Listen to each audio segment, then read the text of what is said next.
Oke guys, selamat sore. Kita berjumpa kembali dengan podcast Time Out. Nah ini podcast Time Out ini adalah podcast Iluni SMP 1181. Bukan gitu ya Dan ya? Nah ini perdana. Guys, lupa gua jangan lupa pesen jaket ya. 260.000 ongkir.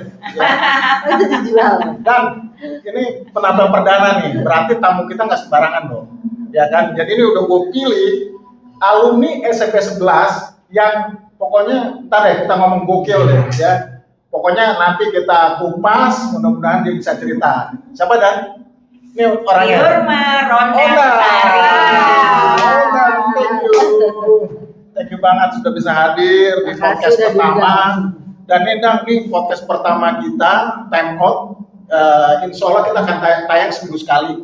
Kalau bisa ya nanti ditambah lah. Tapi kita nggak muluk-muluk seminggu sekali Dan ya. Jadi ini jendela untuk teman-teman Iluni bisa ngobrol. Ya kita sederhana lah. Ini masih sederhana sekali. Pokoknya kita bisa inilah update. Ya. Dan apa kabar?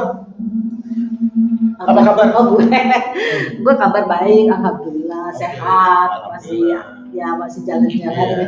Kita ketemu di HBA kemarin. Iya. Seru banget, seru banget. Pengen nggak pulang, tapi kalau udah tua ya harus pulang. Pengennya nggak pulang loh. Dan kali dibikin yang nggak pulang ya. Iya sih, seru banget sih. Terus lagunya pas banget, lagunya Sheila on Seven gitu loh. Jadi kita pilih memang nggak lagu yang lama-lama banget. Iya. Karena kafe-kafe yang nyari lapak ektis udah banyak. Kita coba yang inilah yang. Dan oke. Jadi Ondang ini sorry kalau gue boleh introduce, dia adalah sekarang komisaris. Kalau gue lihat story-nya dari 2011 jadi direktur. Tapi gue nggak mau kesana dulu, Ondang. Tolong dong ceritain sedikit lah masa-masa kecil dulu di mana. Oh iya. Masuk SMP 11 gimana? Gue masa kecil banget kan tuh gue di Pondok Pinang. Gue dari kecil udah nggak ada ayah ya, jadi gue cuma nyokap di Pondok Pinang. Terus gue pindah dari Pondok Pinang itu kita numpang di rumah tante gue. Terus gue pindah ke Kebayoran Lama. Saat itu yang nggak ada bokap, gue nggak punya bokap. Bokap gue udah ada tapi ya berpisah sama bokap gue. Jadi gue kecil tuh di Kebayoran Lama. Di Gang Sarkawi namanya. Kalau sekarang mah keren loh jadi Gandaria City. Oh, daerah sana. Depannya Gandaria City gitu. Iya. Gue di situ sampai kelas 6 terus nyokap gue menikah lagi, gue pindah ke dekat rumah si Dada deh. Di situ. Gue SD-nya gue SD Pondok Pinang, terus SD negeri, semua gue negeri terus, gue nggak pernah masuk swasta. Nyokap gue satu yang nggak punya kemampuan lah untuk masuk swasta. SD lu di mana? SD negeri Kebayoran Lama 2 pagi. Nah, deket Praja situ loh. Praja. Dekat Praja. Terus pindah masih di Pondok Pinang ya? Enggak, gue udah pindah Gang Sarkawi itu. Sarkawi. Terus gue pindah lagi gue ke Jiban itu deket rumah dia. Tetanggaan dulu. Makanya gue main sama Ronda. Iya, SD nggak bareng, SMP nggak pernah sekelas, tapi main sama karena Ronda. kita sama-sama naik Metro Mini apa Bemo ya, gue lupa. Bemo bro. Bemo ya. Oplet malah kalau karena kita ketemu SMP sih. Kamu berapa saudara? Gue cuma 2 bersaudara, tapi ada saudara-saudara tiri lah. Gue aja bersaudara doang. Saudara gue satu SMP juga sama kita. Cuman pernah SMP sama kita, tapi terus dia pindah satu SMA sama kita. Abdi, lu tahu? Iya. Satu SMA, tapi dia nggak pernah selesai di satu SMA. Bandel dulu anak. Saya itu Abdi. Saya itu Abdi. Jadi kalau anak-anak bandel biasanya suka nanya, Abdi apa kabar? Masih tenge nggak? Enggak juga. Karena udah insaf. Oke. Nah, sekarang lu SMP 11 ya? Dulu pagi apa siang? Sore. Sore. Tapi sama Dana udah kenal ya? Kenal karena tetangga. Mungkin kenapa ya gue juga bingung. Main battle bareng. Gue pernah ke rumah dia kalau nggak salah. Iya. Rumah lu ya? Iya. Dana lu di daerah? Gue di Kebayoran Lama. Jadi gue di distrik. Dekat rel kereta. Sayap kanan, dia sayap kiri.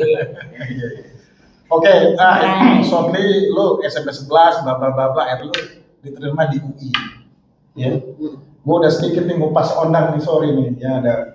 Pokoknya gila lah experience-nya kalau dia segini. Tapi sikapnya UI lu apa IPA ya?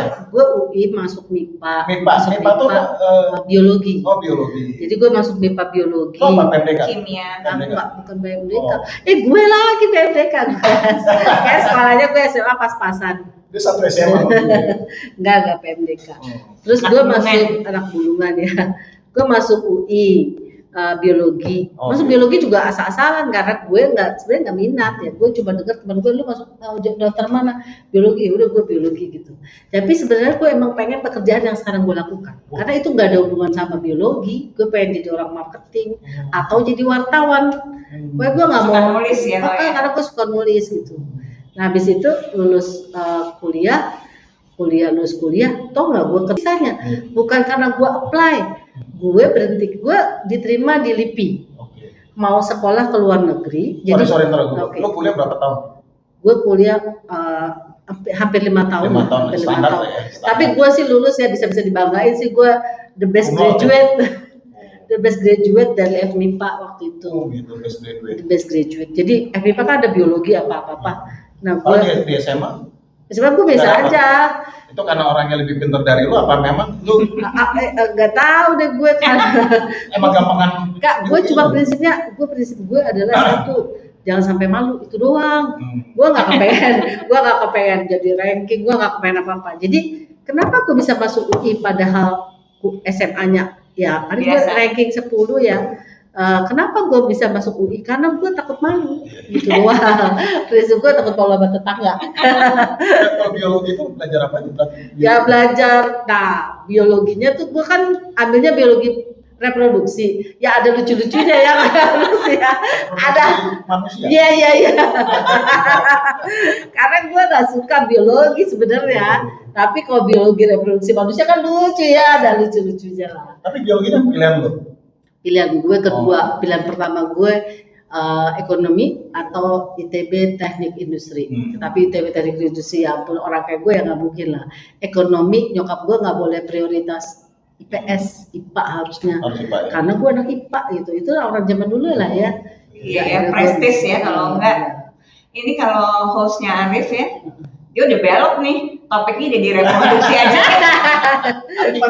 Karena reproduksi seru banget. Nah terus gue tuh lulus SMA, ngelamar kerja di LIPI dong, yang pantas dong sesuai dengan biologi ya. Di LIPI. Terus peneliti ya? Peneliti, tapi Tar dulu. Lu jangan buru-buru kerja dulu nih. Kerja lu dahsyat, tapi intinya gini. Sewaktu lu lulus, lo biologi, lo pengen maunya jadi apa? Lo kan waktu lo tingkat 3 semester berapa sebelum lo kan punya cita-cita. Cita-cita lo apa? Gue kagak punya cita-cita nih. Gue kagak punya cita-cita nih.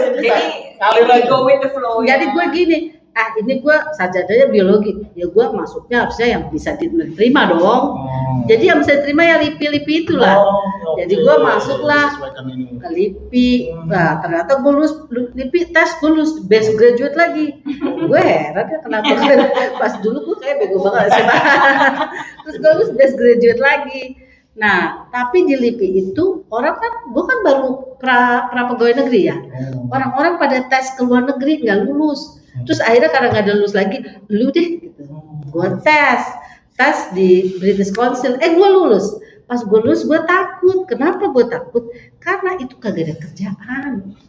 Jadi gue dari pagi sampai sore itu kepala gue mau pecah karena kerjanya dikit banget. Gitu. Iya. Lo udah start di LIPI? Udah. Jadi gue udah pegawai tuh ya. Jadi kerjanya gue pagi jam 8 sampai jam 10 gue makan pagi. Habis itu gue kerja dikit jam 11, jam 2 sampai jam 1 gue makan siang.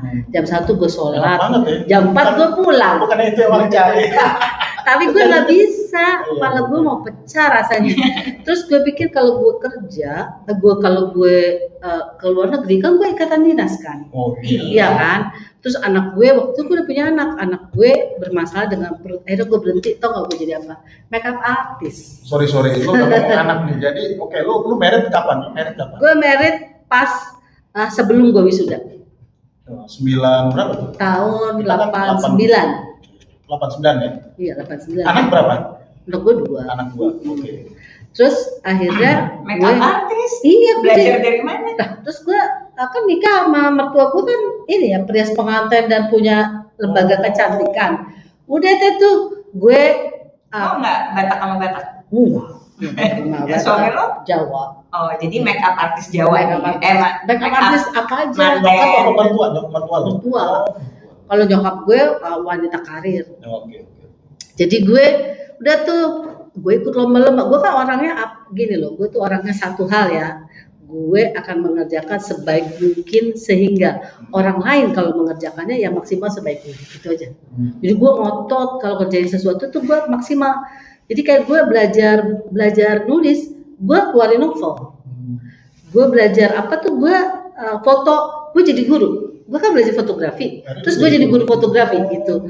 Gue kalau gue mau gue maksimal ya pokoknya di situ. Nah ini juga, terus gue ikut lomba, gue menang. Gue menang, ikut final kan? Gue duduk, jadi ikut final terus duduk nih orang Jepang. Karena kan gue finalis. Sorry nggak kurangin. Lu ikut lomba apa? Lomba make up. Oh, make up. Aduh. Jadi gue ikut lomba make up disco. Yang ada LIPI apa bebas? Bukan. LIPI gue langsung udah keluar kan LIPI. Yang ngadain adalah ikatan apa namanya ya kalau yang perias gitu-gitu. Atau produsen Tiara Kusuma. Ya Jepang tuh kalau sama cewek-cewek kan suka ramah ya gitu ya. Terus ngobrol lah, terus akhirnya dia tertarik gitu kok sama gue. Akhirnya gue dicariin. Itu orang Jepang. Lu ngomong sama dia bahasa apa? Dia bisa bahasa Indonesia. Dia cuma nanya gini, kamu dari mana gitu. Oh saya cuma senang ini. Oh gitu. Bapak dari mana? Gitu. Oh terus gue nanya, ada R&D, dia bingung. Kok make up artis kok tahu R&D? Nah jadi dia tertarik. Kok tahu R&D? Oh saya dulu biologi. Oh langsung dia ngomong bahasa Jepang. Itu gue ditawarin kerja sampai gue terakhir sampai sekarang. Gara-gara itu doang. Lo masih in touch sama orang yang nawarin lo itu? Orang nawarin itu yang paling dekat sama gue, masih in touch. Dia dan masih di Indonesia. Balik lagi ke Indonesia, saking sayang sama Indonesia. Dia punya perusahaan sekarang. Shortly akhirnya? Shortly ya udahlah gue kerja 93. Itu gue udah nganggur dari LIPI udah resign berapa lama. Jadi udah guys, jadi ini posisi lu sekarang komisaris deh. Lu komisaris. Tapi jangan salah, nanti lu start dari mana, lu kasih tau sampai lu jadi direktur di 2011. Dan pertanyaan gua, gimana sih caranya lu bisa meniti karir gitu? Itu setelah 28 tahun ya? Iya. Tahun berapa ya? 2011 ya? 2011. Itu kira-kira 28 awal kerja? Enggak, berarti 8. Gue kerja 93. 18 tahun setelah join. Iya. Gue saat itu gue direktur termuda dan perempuan satu-satunya sampai sekarang. Sampai sekarang waktu itu ya. Waktu itu. Anak SMP 11. Karena gue sebagian dari diri gue laki-laki. Satu, sebagian dari diri gue laki-laki, itu kata orang Jepang ya. Karena sebagian dari diri gue tuh laki-laki. Cara berpikir gue mungkin lebih banyak laki-laki gitu. Makanya lo fit ya. Makanya gue jadi satu-satunya direktur cewek. Kalau sekarang setelah itu ada lagi direktur cewek. Tapi lo pertama saat itu gue pertama direktur cewek itu saat itu. Nah, waktu lo pertama kerja pernah nggak lo terpikir suatu saat gue akan jadi direktur di perusahaan? Enggak lah, gue tuh orangnya cuman I will do my best. Buat gue tuh lama nggak jadi. Saking gue tuh nggak suka protes. Gue tuh diandalkan sejak lama, tapi gue nggak pernah protes kalau ada orang lain masuk jadi atasan gue, nggak pernah protes. Ketika gue keluar, baru mereka merasa, selama ini peran gue tuh segitu. Gitu. Saat itulah mereka baru berpikir gue tuh meaningful gitu loh. Jadi baru ya. Kalau belum hilang, belum ngerasa ya. Iya belum ngerasa. Betapa. Karena gue nggak pernah protes, nggak pernah minta naik gaji lebih, nggak pernah. Gue apa aja iya. Karena buat gue orangnya terang soal gaji udah cukup soalnya. Karena gue enggak cukup sebenarnya, gajinya kecil gitu loh. Orang gue keluar itu gue sampai diwawancarain selama 8 jam untuk ditahan. Kenapa kamu keluar? Gue kasih ceritain semua dapat apa. Yang men-trigger lu harus keluar tuh apa sih? Yang men-trigger gue harus keluar karena gue ngerasa gue nggak dihargainya tuh gini. Jadi pada suatu hari kan gue punya anak gue banyak ya, walaupun gue waktu itu jabatannya asisten supervisor apa ya. Gue punya anak gue banyak. Anak gue mau pergi sama gue tuh lagi kemana, gue mau pergi sama dia karena gue ajarin apa. Terus dia dipanggil tapi nggak depan gue sama manajer baru. Lu kenapa pergi sama dia gitu? Dibilang, dia tegur. Siang itu juga dia cerita, gue ditegur sama Pak ini gitu karena gue pergi sama Mbak gitu. Gue marah, kenapa lu nggak ngomong sama gue gitu. Langsung gue saat itu juga gue lamar kerjaan sore itu, besok pagi gue dipanggil, besok paginya di interview, besok pagi gue udah diterima. Terus gue nangis karena gue merasa itu emotional decision. Nangis gue, aduh gue ninggalin ini gitu, gue suka sama pekerjaan ini, gue nangis tapi akhirnya gue keluar juga. Lu masih di marketing ya? Saat itu gue product development, awal karir gue tuh product development, sampai lama di product development. Semua gue bisa tahu gue karena gue cewek satu-satunya dan gue pegang product development bos gue. Jadi gue pindah setelah berapa tahun? Setelah 2 tahun. Oh, 2 tahun. Di approach lagi. Iya, gue tiap hari dia. Gue pindah dulu ke tempat lain gitu.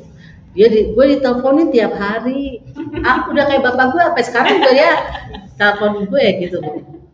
Gue jalannya karena bargaining power gue paling besar. Iya. Kalau orang lain kan mungkin enggak, ya kan? Iya, nggak didengar ya. Mungkin karena bargaining power gue paling besar. Sorry, lu jadi diangkat jadi direktur marketing. Bukan, direktur product development. Product development. Gue direktur marketing 2015. Dan gue selalu lihat Nang di foto lu di Google, lu tuh cewek satu-satunya ya. Banyak Entah direktur, tak komisaris lu sendiri di sana ya, perempuan. Ya? Komisaris, iya. Komisaris belum pernah ada perempuan di situ. Komisaris banyak kan laki semua. Sampai sekarang ya, karena itu juga baru ya, tahun lalu ya. Tahun lalu gue tahun lalu. Oke, Bi direktur, gue pengen nanya, Dan, lu kan jadi direktur, wanita karir, anak lu pada satu umur berapa? Anak gue kecil ya gue tinggal lah ya. Oke, gimana lu ngatur waktunya? Bisa ya? Itu kayaknya gue emang dikasih keberkahan ya. Gue tuh kayaknya sama urusan Mbak nggak pernah masalah. Bahkan ada lebaran aja Mbak pada stay. Karena gue pakai sistem kayak kalau dia stay dia infal. Rate-nya infal sampai berapa lama. Terus gue juga memperlakukan mereka kayak saudara, kayak keluarga kali ya. Ada Mbak gue sekarang ngurus cucu gue itu udah berapa ya? 30 sekian tahun di rumah gue. Ntar dulu cucunya, ntar dulu. Oke, jadi karir itu udah jelas lalu jadi direktur, tapi gue baca lu marketing direktur ya? Iya, tahun 2015 gue jadi marketing. Pokoknya 2011 lu jadi komisaris tahun berapa? 2000. Tahun lalu gue jadi komisaris. 20 berapa tahun lu jadi direktur ya? Banyak. Dan ini guys, nih suatu hal yang gak gampang ya jadi direktur di suatu perusahaan begitu panjang, karena direktur itu kan yang nilai 2 tahun lagi, setiap tahun dinilai kan? Nah, itu biasa orang setahun 2 tahun lewat gitu. Iya, dinilai setiap tahun. Luar biasa. Anak 1181 jangan lupa. Bikin bangga ya lo dicinta. Ya, soalnya nasib ya. Samping kita sendiri. Boleh lanjut Pak Sutradara? Lanjut ya. Oh ya. Oke, nah. Thank you sharingnya. Kayaknya udah banyak cerita Ondang, kita appreciate, kita bangga Ondang sebagai alumni SMP 981 yang punya karir cemerlang sampai sekarang pun masih di komisaris. Nah, Ondang, karena lu mau cerita nih, sekarang kan kita nih semua pensiunan, cuma lu masih kerja, yang lain kerjanya serabutan. Dan jadi apa nih advice lu? Nah nih guys, nih ada produk-produk nih, nah gila nih, Ondang masih kerja tapi dia juga sudah mulai merintis industri ya, ini perlu kita contoh. Oke Dan, tolong ceritakan, bukan ceritakan apa nih advice lu untuk kita semua sebelum kita closing nih, sutradara katanya 10 menit lagi nih. Kita pensiunan, ini apa nih produk lu nih sekarang? Gue tuh pensiun kan gue sebenarnya pensiun udah cukup lama ya, tapi diperpanjang untuk jadi apalah jadi apa. Nah kalau gue bilang sih jangan selesai gitu loh. Gue tuh karena gue mikir gue tuh emang selama ini kan gue kerja tapi gue kan nggak pernah menciptakan pekerjaan buat orang lain gitu. Gue mau menciptakan pekerjaan buat orang lain. Minimal kalau gue melakukan buka usaha, gue akan bekerja orang lain dari yang kecil lah. Nah gue karena gue kemampuan gue nya di bidang ini, jadi gue bikinlah gue parfum. parfum ini gue bikin. Terus selain itu gue juga jadi konsultan untuk membuat produk untuk orang lain. Jadi gue sekarang lagi ngembangin pewangi ruangan, tapi bukan merek punya gue, punya orang lain. Jadi gue dibayarnya tuh bukan dibayar jasanya, tapi oke, gue mau parfum ini, oke, nih gue jual sama lo finish goods-nya segini, gue kembangin buat lo. Terus dia beli, terus dia jual. Gue bikin gitu juga. Terus gue juga ngajar, jadi gue ngajar orang yang mau belajar product development. Kalau lo misalnya ada yang mau usaha ya, jenisnya yang kayak gini, ya gue ajarin lah. Atau kalau lo mau langsung ya lo kayak tadi aja, gue bikin produk, lo beli dari gue tapi dengan harga ini ya. Terus lo jual, bisa lo jual. Ini kamu jual langsung apa pakai distributor? Pakai ada sales? Gue jual langsung. Kamu jual langsung? Apa online juga? Online sih sekarang masih banyak online sama offline. Tapi ya masih struggle ya. Gue penjualannya masih kecil, terus ya struggle, tapi minimal gue nggak ngebayar satu orang untuk kerja gitu loh. Dan itu yang menurut gue salah satu cita-cita gue. Banyak sih orang nanya gitu, bilang lu ngapain sih, lu kok udah bertahun-tahun lu punya tabungan dong, dia lu jalan-jalan gitu, jangan lupa bahagia gitu. Orang kita ya, umur kita urusan jangan lupa bahagia, emang ada yang pernah lupa. Tapi gue tuh pikir gitu, kalau lu menikmati uang lu selama ini, terus lu buat apa gitu. Apalagi kalau ya, nih uang disimpan, terus lu makan dari bunga. Jadi ya ketika lo mati kan lo ngapain? Itu kan bukan punya lo lagi gitu. Mendingan lo kerja diusahain lo bayar orang diputer-puter. Tapi emang lo harus simpan sebagian.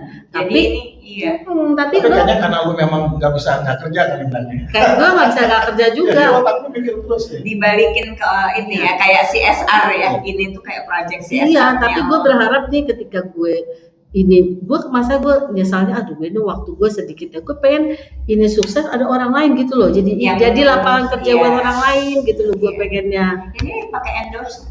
Gue sekarang ini sih gue masih pakai yang cara-cara itu ya, influencer kecil-kecil, influencer pakai itu. Gue udah beli satu. Nanti segmennya jadi segmen dua. Nanti guys, nanti kita masukin di IG-nya 11 ya, ini produknya apa. Kalau kalau gue bilang sih semua orang bisa berkarya loh, minimal lo bisa nulis kalau lo suka nulis, atau gue juga sekarang kayak Andre tuh, gue sekarang bikin ini roti goreng Bangladesh, gue bikin frozen food. Gue bikin frozen food gara-garanya gue bagiin temen-temen gue di kantor. Pada mau, Bu saya mau pesan ya udah. Tapi biasanya kayak gini kan yang protes anak-anak gue biasanya. Anak gue udah satu, anak gue di Belanda, satu lagi udah menikah udah punya cucu. Yang nggak protes ya gue, soalnya mbak gue gira. Zaman kan udah kerja lama, nyantai lagi itu masih. Ya sih sebenarnya. Ya bagi waktunya canggih. Enggak, tapi anak gue bilang kayak gini, gue pengen seperti nyokap itu yang nggak pernah berhenti semangat ya.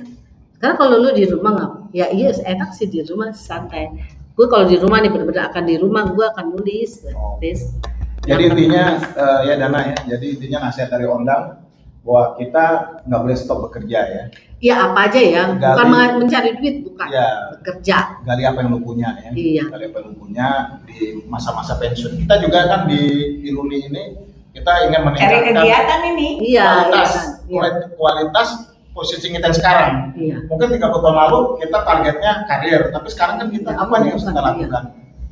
Iya. Bukan. Oke, sebagai closing kita mau ngasih kaos kondang ya. Kaosnya mana? Sebelum itu, image-nya Charles Bronson banget. Yes. Waktu itu di zaman Ondang join masih tuh Charles Bronson. Enggak kali. Iya. Di 11 kita punya Charles Bronson loh. Yang mana tuh? Kita punya loh Charles Bronson versi 11. Sabtono. Hai Sabtono. Gambar. Kumis kamu. Oke, gua rasa ini podcast perdana kita, Ondang hadir sudah memberikan pencerahan ke kita, thank you banget. Dan lo thanks udah kasih advice sebagai ini kita, appreciate kita. Gua kasih solid 11. Boleh dipakai ya. Pakai lah. Oke. Terima kasih banyak. Terus kalau ada yang mau beli apa bro, kontak kemana? Hah? Nanti kita ada di Ada Shopee. ada Ada hashtag Shopee, oh, ada banyak. Ya. Tapi kalau mau beli sama Iluni boleh juga. Mereknya belum disebut, Ondang. Mereknya apa? Mereknya Are You Me Too. Apa nih? Kenapa? Apa nih? Ini sebenarnya sarkastik. Are you me too? No, I'm authentic. I'm not a me too person. Nah, jadi kalau orang ini tagline-nya your scent is your signature. Oke. Jadi bukan cuma sekedar parfum, tapi wangi kamu adalah signature ekspresi dari kamu. Oh. Nah, biasa itu omongan orang brand apa? Itu orang marketing. Oke, Ondang, thank you banget. Ya, Terima kasih sama-sama. banyak atas kehadirannya di podcast kita yang pertama. Mudah-mudahan podcast ini berjalan Amin. terus bagi jendela bagi teman-teman kita di CP11 ya. Amin. Ondang juga jangan jangan bosan-bosan untuk hadir di tengah-tengah kita. Insya Allah. Yes. Insya Allah. Ya, ada teman 11 yang pengen di-mention di sini. Siapa ya? Ya, teman Titi. teman paling Gue dekat. jualan parfum. Enggak lah, gue bilang semua teman 11, gue coba bilang satu hal. Terus kontribusi.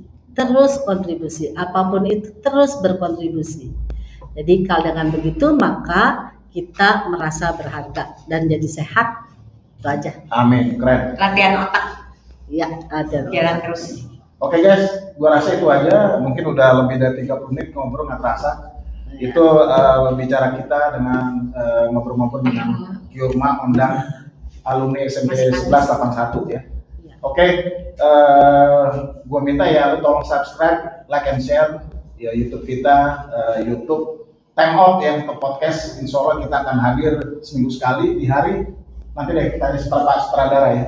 Oke guys, sampai di sini podcast kita. Sampai berjumpa di next video. Stay Time tuned. out. Ah. Dadah.